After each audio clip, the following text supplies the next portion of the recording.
Sa pangalawang araw namin sa isla, nag-enjoy kami ng sobra dahil sa ganda ng mga tanawin at syempre lalong-lalo na rin sa mga pagkain, fresh na fresh ang mga isda.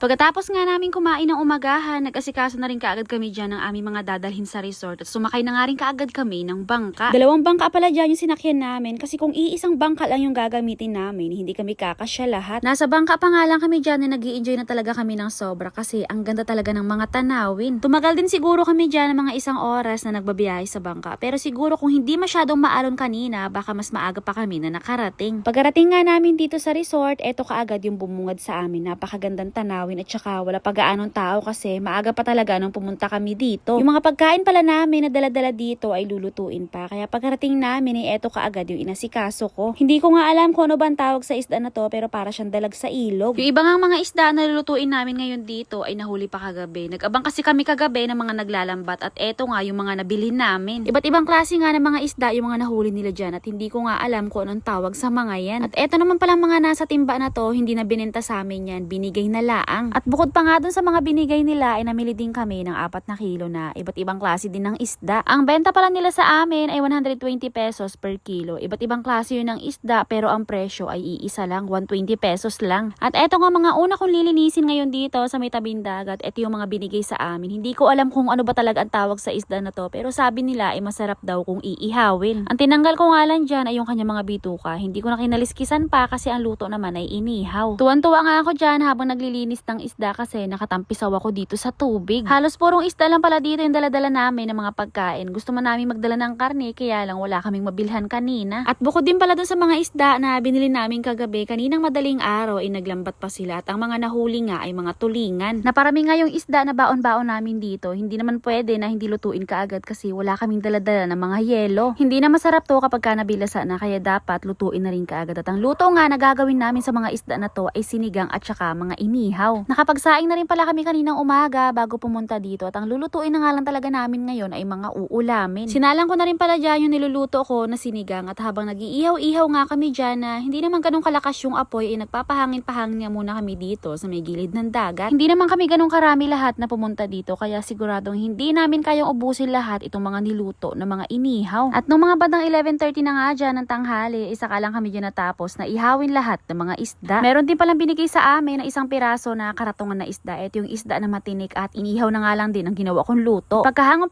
nga rin namin dyan ng sinigang ay nagsimula na rin kami dyan na kumain ng tanghalian. May nakuha din pala sila kagabi na isang abalon at sinama ko na nga lang to sa sinigang. At nung matapos nga kami dyan na kumain ng tanghalian ay nagsiliguan na kami lahat. At habang naliligo nga ay maya-maya nga lang din konti ay sumakay naman kami lahat dyan sa jet ski. Eto pa nga lang yung unang beses na makakasakay kami lahat dito at talagang nag-enjoy talaga kami dyan ng sobra lalo na kapag ka mabilis yung pagpapatakbo. Mabuti na nga lang at kalmado lang yung dagat pero siguro kung medyo maalon-alon to ng kaunti at mabilis yung pagpapatakbo, naku siguradong tataob kami. Sulit na sulit talaga yung pagpunta namin dito ngayong araw at pagkatapos nga namin sumakay dyan ay nagkaayaan na rin pala kami lahat na umuwi na. Mas matagal nga yung biyahe namin ngayong pauwi kasi medyo malalaki ang alon kaya ang patakbo namin ay dahan-dahan lang. Pero ganun pa man maayos pa rin kami na nakauwi. So yun lang for today's video. Thank you for watching!